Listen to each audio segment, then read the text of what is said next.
मुख्यमंत्री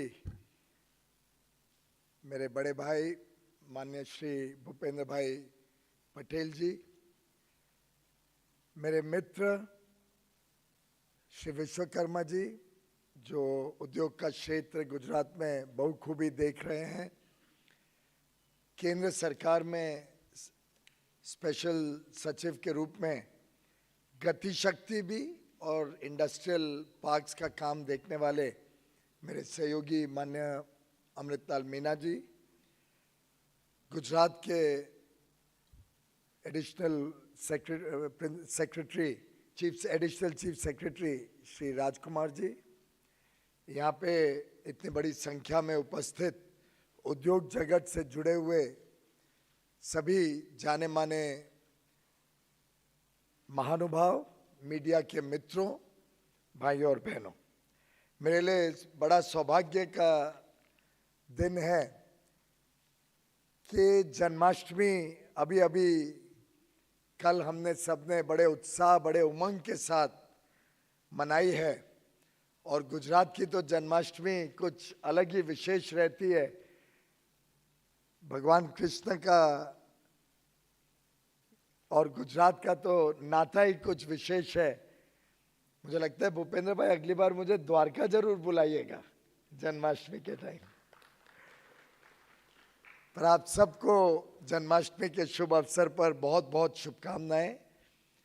आपके परिवारों को भगवान बहुत ही समृद्धि दे, बहुत ही अच्छा भविष्य दे।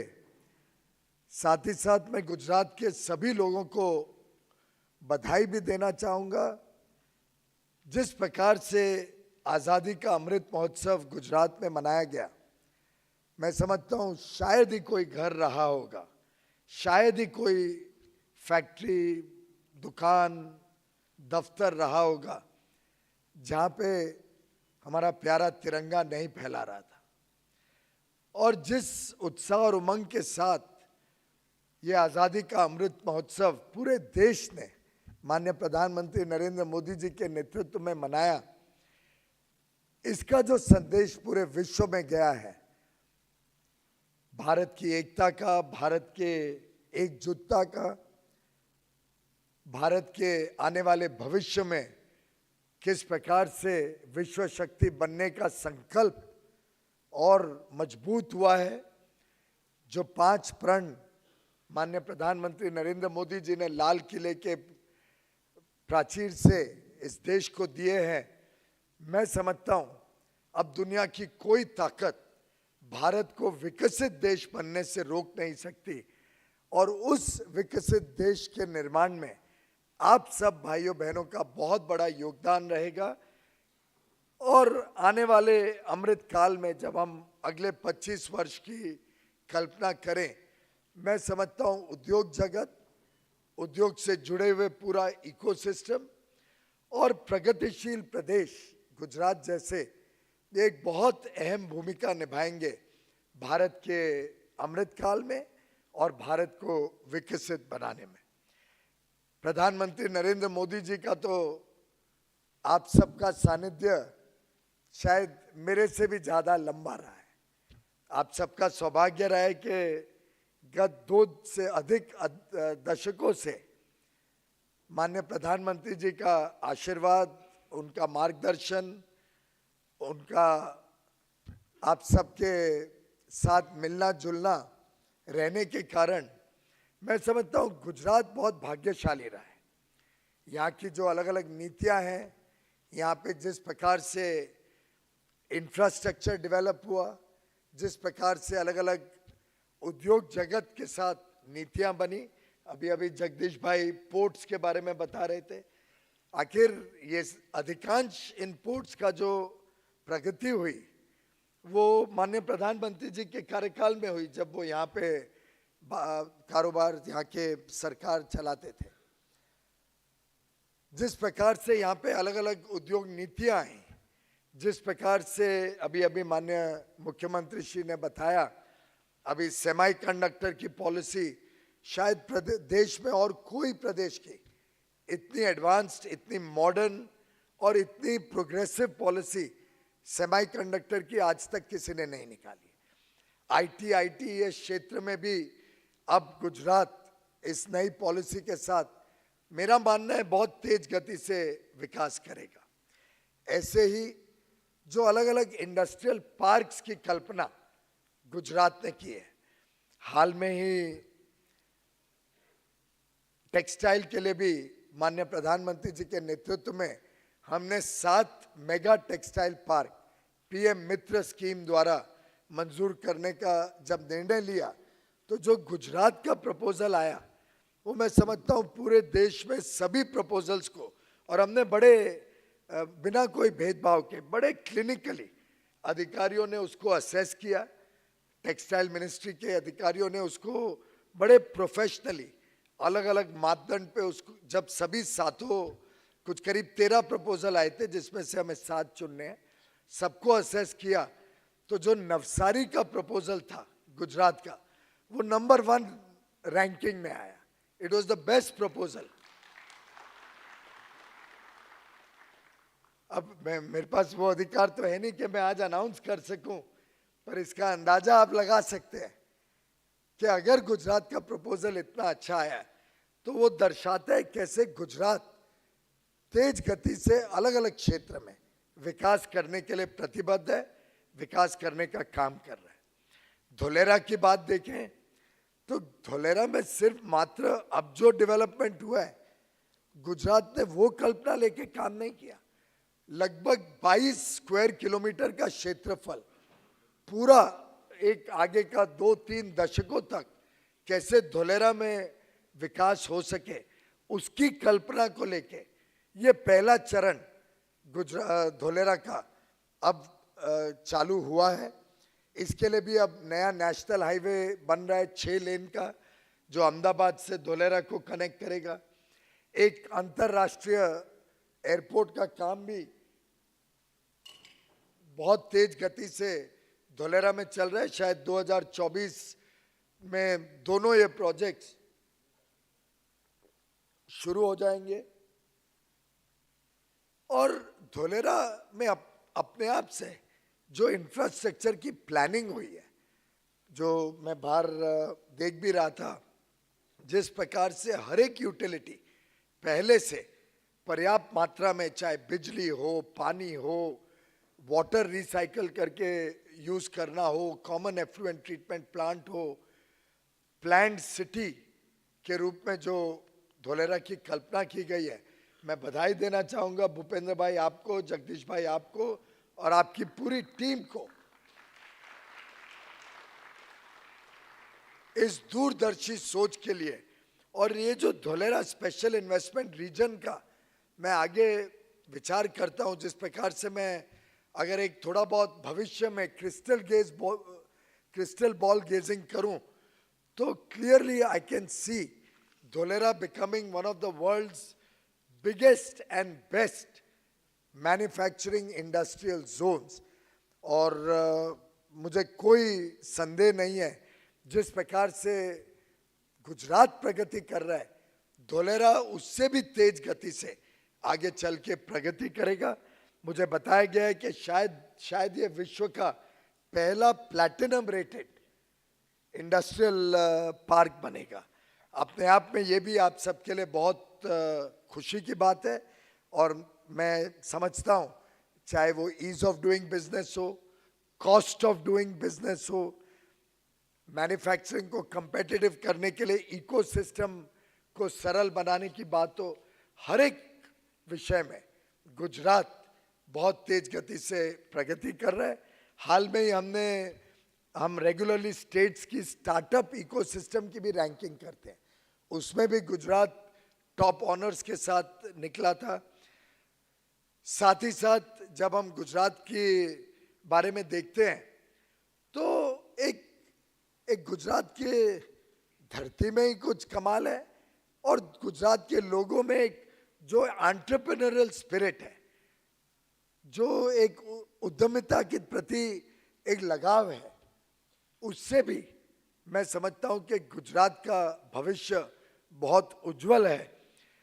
जो माननीय प्रधानमंत्री जी की दूरदर्शी सोच है कि हम साइलोस तोड़ के, डिपार्टमेंटल डिविजन्स तोड़ के एक होलिस्टिक और कॉम्प्रिहेंसिव रूप में देश के विकास की कल्पना करें, उसका अगर कोई पृष्ठभूमि, कोई एक तरीके से टेस्ट लैब है, तो वो गुजरात है। गुजरात में कोई उद्योग लगाना चाहे, कोई नया काम शुरू करना चाहे, कोई यहाँ के रहना चाहे, उसको अच्छे मकान भी मिलेंगे, उसको अच्छी इकोसिस्टम मिलेगी उद्योग लगाने के लिए, speedy disposal of all applications मिलेंगे, लगभग हर एक चीज़ ऑनलाइन मिलेगी। मैंने सुना है माननीय मुख्यमंत्री जी के यहाँ जो डैशबोर्ड है वो अपने आप में एक it's a unique dashboard. He can literally monitor right down to the last panchayat every activity that is happening in the state. Complete online system के माध्यम से ट्रांसपेरेंसी भी है और रेगुलर मॉनिटरिंग भी है। और आप सब उद्योग जगत के लोग जानते हैं कि मैनेजमेंट का बेसिक प्रिंसिपल, अगर हमें सक्सेसफुल होना है तो हमें इफेक्टिव मॉनिटरिंग करना पड़ता है काम का और रिस्पॉन्सिबिलिटी एलोकेट करनी पड़ती है। जवाबदेही अगर एडमिनिस्ट्रेशन मिले तो कोई ताकत दुनिया की हमारे बिजनेस को, हमारे व्यापार को और वैसे ही हमारे राज्य को कोई भी प्रकार की दिक्कत नहीं आने दे सकती। प्रधानमंत्री जी के दूरदर्शी सोच, जो एक तरीके से उन्होंने गुजरात में मुख्यमंत्री के रूप में एक प्रयोगशाला भी की थी, गुजरात में काम भी किया था इस दृष्टिकोण से, और अब पूरे देश को उसका लाभ हो रहा है, वो है प्रधानमंत्री गति शक्ति नेशनल इंफ्रास्ट्रक्चर मास्टर प्लान। मैं समझता हूँ ये एक अद्भुत सोच है। लगभग 1000 के करीब अलग अलग जियो स्पेशल मैप्स बना के देश के जो भी इंफ्रास्ट्रक्चर्स हैं, जो भी आज देश की फॉरेस्ट्स हैं, वाइल्ड लाइफ सेंचुरीज हैं, हाईवे इंफ्रास्ट्रक्चर है, रेलवे इंफ्रास्ट्रक्चर, पावर प्लांट्स हैं, इंडस्ट्रियल जोन्स हैं, इन सब का लगभग 927 के करीब मैप्स बने हैं। इसके साथ साथ राज्यों के भी इंफ्रास्ट्रक्चर के मैप्स उसमें इंटीग्रेट किए जा रहे हैं। लगभग 450 के करीब लास्ट काउंट में राज्यों के भी ऐसे इंफ्रास्ट्रक्चर का डेटा इसमें मैप किया गया है। और अब देश की इस पूरी मैपिंग को करने के बाद यहाँ पे ही आपके गुजरात में स्थित है एक वाइजैक, जो GIS का काम करती है, स्पेस टेक्नोलॉजी का इस्तेमाल करके स्पेशल मैपिंग द्वारा उसी ने ये गति शक्ति का मास्टर प्लान, इसकी टेक्नोलॉजी बनाई है। और ये सब मैप्स एक प्रकार से एक दूसरे के साथ इंटरकनेक्टेड है। अगर साधारण भाषा में बोलूं तो they talk to each other. ना अब कोई मीडिया का मित्र ये ना समझे कि वो वास्तव में बात करते हैं एक दूसरे के साथ। They talk to each other in the sense they are all interconnected. और उसके कारण जो फ्यूचर में इंफ्रास्ट्रक्चर डेवलप होगा भारत का, वो बड़े प्लान्ड तरीके से होगा। उसमें एक छोटा उदाहरण लूं तो वैसे तो आपने सुना है कि एक रोड बनती है, नई रोड बनती है, फिर तोड़ी जाती है वाटर पाइपलाइन लगाने के लिए, फिर तोड़ी जाती है इलेक्ट्रिक लाइन डालने के लिए, फिर कभी तोड़ी जाती है टेलीकॉम केबल के लिए। All of this will be history, ये इतिहास में चले जाएगा। अब जब कोई रोड बनेगी, कोई हाईवे बनेगा, तो पहले से ही प्लान किया जाएगा कि कोई रेलवे लाइन आ रही है तो उसका ओवरब्रिज भी साथ में बने। कोई फॉरेस्ट टच कर रहा है तो भाई इसको थोड़ा रूट डाइवर्ट कर दो कि फॉरेस्ट की वजह से प्रोजेक्ट को डिले नहीं होगी। कोई वाइल्ड लाइफ सैंक्चुरी आ रही है तो उसको भी स्कर्ट कर देंगे। कोई रिवर आ रहा है, कोई नदी आ रही है तो देख सकते हैं कि भाई कौन सा बेस्ट स्पॉट है जहाँ छोटे डिस्टेंस का आपको पुल बनाना पड़े। तो थोड़ा सा रीअलाइनमेंट करके, चाहे रेलवे लाइन हो, चाहे पावर की ट्रांसमिशन लाइन हो, चाहे कोई हाईवे बन रहा हो, ये सब चीज़ें और इफेक्टिवली प्लान की जा सकती हैं, जिससे टाइम एंड कॉस्ट ओवररन नहीं होगा, समय पे प्रोजेक्ट्स लगाए जाएंगे और इस सब का लाभ अल्टीमेटली भारत की जनता को मिलेगा, आप सबको मिलेगा। आखिर अगर कोई इंफ्रास्ट्रक्चर या सरकारी प्रोजेक्ट डिले होता है तो टैक्स पेयर के पैसे का ही तो दुरुपयोग होता है उससे। और अगर कोई प्रोजेक्ट टाइम पे लगता है तो उसके यूजर चार्जेस, उसका डेवलपमेंट कॉस्ट, सब कुछ संतुलित रहने के कारण भारत का कंपेटिटिवनेस सुधरती है। और मैं समझता हूं कि प्रधानमंत्री गति शक्ति जो योजना है, ये शायद विश्व में पहली बार ऐसी कुछ चीज तैयार की गई है और आज पूरे विश्व में बहुत इंक्विजिटिवनेस है इसके बारे में जानकारी लेने की। ऐसे ही एक नेशनल सिंगल विंडो बनाई गई है जिसमें सभी राज्यों को भी जोड़ा जा रहा है कि जो भी किसी भी प्रकार की अप्रूवल्स इंडस्ट्री को लगती है उसके लिए एक ही जगह पे आपको जाना पड़े, केंद्र की अप्रूवल हो, स्टेट की अप्रूवल हो, और आगे चल के हम कोशिश करेंगे कि लोकल बॉडीज की भी अप्रूवल उसी सिंगल विंडो से आए। और मैं तो चाहूंगा कि आप सब उद्योग जगत के मित्र अगर ये नेशनल सिंगल विंडो पे अपने अपने अप्रूवल्स लेने का काम शुरू करें तो हमें 2-3 लाभ होंगे उसमें, और एक प्रकार से आप हमारे आगे के काम को भी और अच्छा बनाएंगे। एक तो जब आप उसको इस्तेमाल करेंगे तो अगर उसमें कुछ गलतियां रह गई, कुछ त्रुटियां हैं, अगर कोई डिफिकल्टी आपको महसूस होती है तो आप हमें फीडबैक देंगे तो हम सुधार सकेंगे। अगर कोई अप्रूवल उस पर अब नहीं है और आपको वो अप्रूवल भी लगता है, आप हमें जानकारी दें तो हम उसको ऐड कर सकेंगे। अगर उस अप्रूवल प्रोसेस में आपको किसी प्रकार की कठिनाई आई या किसी प्रकार के अफसरशाही में आपको तकलीफ आई, किसने आपको तंग किया, वैसे तो ऑनलाइन होने के कारण तंग करने की संभावना हम एलिमिनेट कर रहे हैं, लेकिन फिर भी अगर कोई डिस्क्रिपेंसी हुई आपकी एप्लीकेशन में, किसी ने आपसे संपर्क किया, किसी ने कोई गलत काम करने की कोशिश की और ये देश भर में लागू किया गया, तो हम उस पर भी रोक लगा पाएंगे। और जो माननीय प्रधानमंत्री जी ने लाल किले से कहा था, जिस प्रकार से गुजरात में हम भ्रष्टाचार मुक्त सरकार दे पाए हैं, जिस प्रकार से आज केंद्र में भ्रष्टाचार मुक्त सरकार का लाभ पूरे देश को मिल रहा है, हम चाहेंगे कि देश भर में भ्रष्टाचार मुक्त साधारण व्यक्ति के जीवन में हर एक विषय जनता को उपलब्ध हो, जिसको माननीय प्रधानमंत्री जी ईज ऑफ लिविंग कहते हैं, कि भारत के 130 करोड़ लोगों को ईज ऑफ लिविंग मिलनी चाहिए, उसको हर एक सुविधा डोर स्टेप पे मिले, सरल तरीके से मिले। उसके लिए उद्योग को यही लाभ ईज ऑफ डूइंग बिजनेस के माध्यम से प्रधानमंत्री जी ने फोकस किया है। लगभग 30,000 के करीब कंप्लायंसेस को सरल किया, कई कंप्लायंसेस को एलिमिनेट किया है, लगभग 2000 कानून को समाप्त किया। हर एक कानून को राज्यों में भी और केंद्र में भी हम गहराई से देख रहे हैं कि कहाँ डिक्रिमिनलाइज किया जा सके, जिससे लोगों को एक चिंता नहीं रहे कि छोटी मोटी गलतियों के लिए उनके ऊपर कानूनी तकलीफ आएगी या कोई जेल डाल सके। और उद्योग करने वाले व्यक्ति को, व्यापार करने वाले व्यक्ति को एक रात को चैन की नींद सोने को मिले, बिना कोई टेंशन के, बिना कोई चिंता के। उस दृष्टिकोण से प्रधानमंत्री मोदी जी के नेतृत्व में केंद्र सरकार, राज्य सरकार सभी काम कर रहे हैं।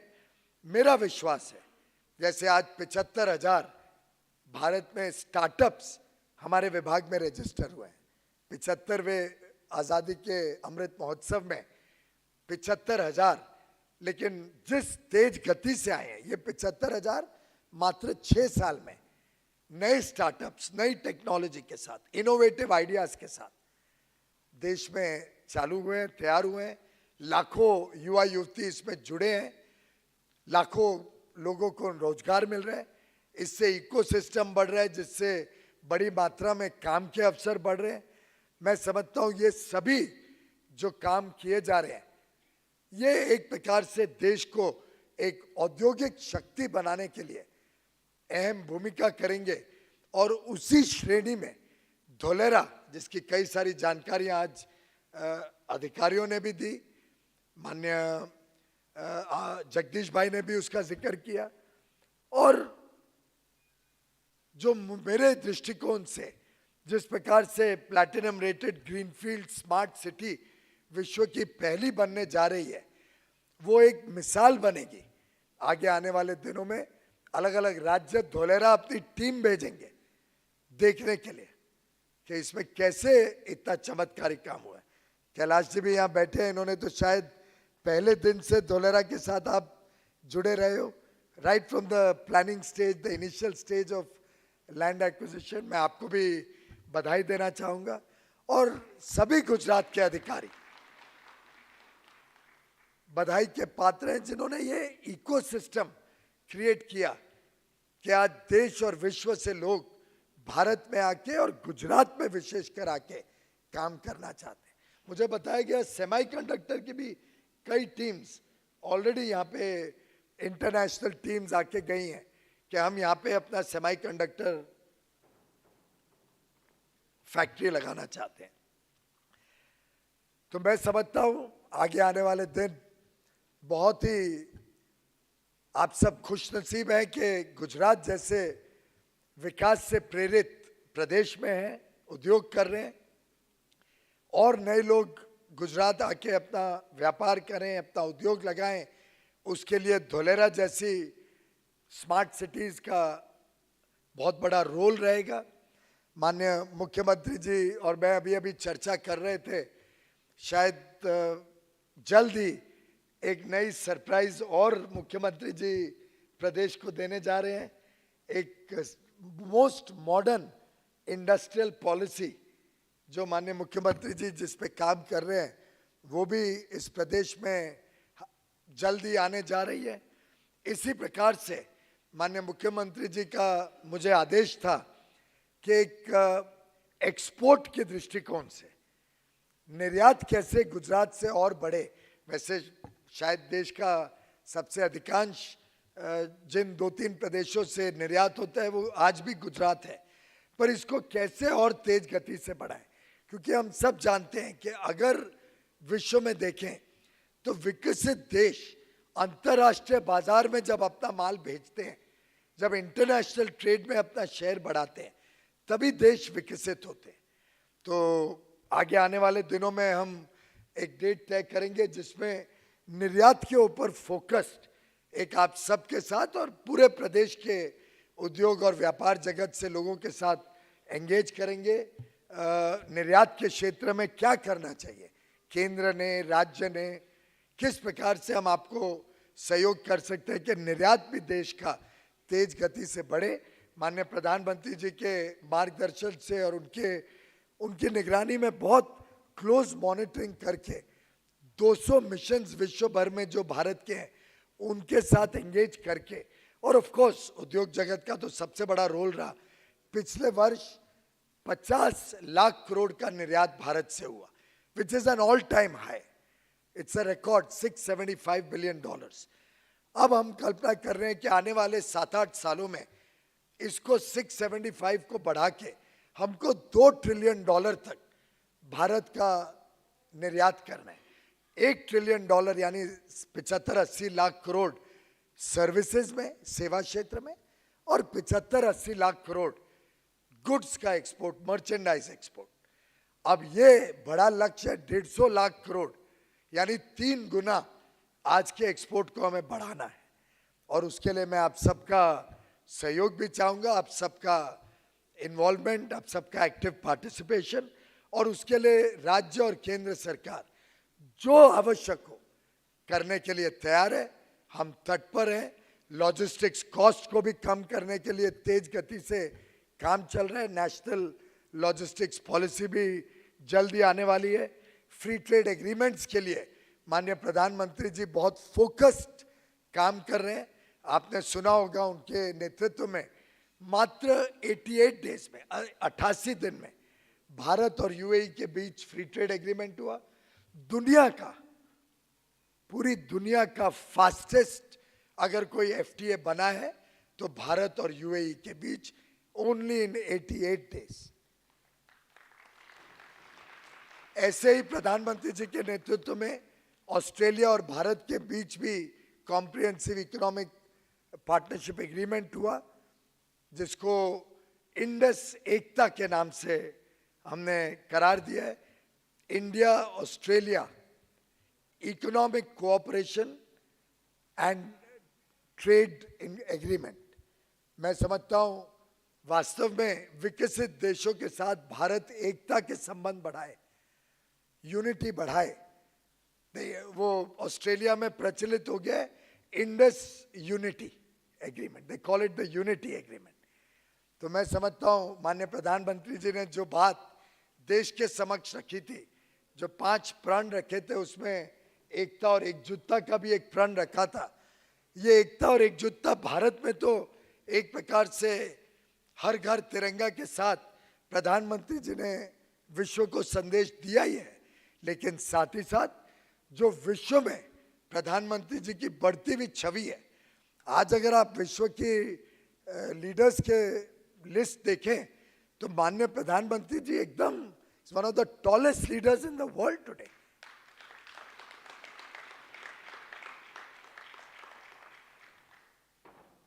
मेरा तो सौभाग्य है, कई इंटरनेशनल एंगेजमेंट्स में प्रधानमंत्री जी के साथ जब हम रहते हैं, वो देखने वाला दृश्य होता है। और आज नहीं, मैं ये 6-7 साल से अनुभव कर रहा हूं।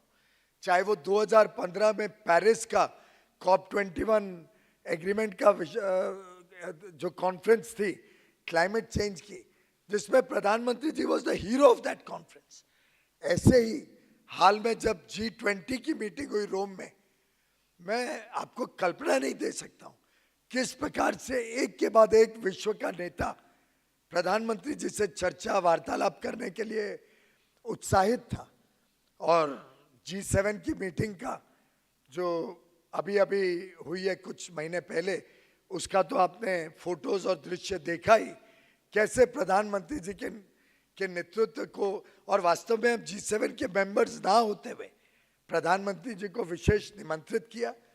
और लगभग आज माननीय प्रधानमंत्री जी का नेतृत्व पूरा विश्व स्वीकार करता है। और मैं समझता हूं हम सबका सौभाग्य है कि उनके नेतृत्व में भारत इसी हफ्ते अमृत काल में प्रवेश कर रहे हैं। अगले आने वाले 25 वर्ष will be the defining moments of India's progress and prosperity. आगे आने वाले अमृत काल में हम सब एकजुट होकर एक साथ भारत को विकसित देश बनाने का संकल्प लें, सब एक साथ काम करें। और मेरा विश्वास है कि 2047 में 2047 जब भारत आज़ादी का 100 वर्ष मनाएगा, तब जो दिशा माननीय प्रधानमंत्री जी देश को दे रहे हैं, जो नेतृत्व, निर्णायक नेतृत्व प्रधानमंत्री जी देश को दे रहे हैं, इस नेतृत्व के साथ साथ भारत और भारत के 130 करोड़ लोग, हर भारतवासी एक विकसित देश का नागरिक होगा और उसके जीवन में उल्लास, उमंग और उत्साह की कोई कमी नहीं होगी। We will enter into our stage of prosperity, into the era of prosperity, prosperity for 130 crore Indians. हर भारतवासी इस prosperity का अंग होगा, हर भारतवासी एक विकास के साथ अपने आप को जोड़ेगा। तो जैसे प्रधानमंत्री जी ने कहा, 130 करोड़ कदम भारत आगे बढ़ेगा और भारत का हर देशवासी विकास के साथ अपने जीवन में भी उमंग उल्लास के साथ आगे एक अच्छा भविष्य देखेगा। मैं पुनः एक बार भूपेंद्र भाई का, जगदीश भाई का तहे दिल से धन्यवाद करता हूं। आपने अपना समय भी दिया इस कार्यक्रम के लिए, और हम सबको एक धोलेरा के लिए जो आपका आशीर्वाद रहता है, जो सहयोग रहता है, उसके साथ साथ मेरा विश्वास है कि ये आगे चल के देश का सबसे विकसित, सबसे प्रोग्रेसिव स्पेशल इंडस्ट्रियल पार्क और स्मार्ट सिटी बनेगी। आप सबका आज आने के लिए बहुत बहुत धन्यवाद। बहुत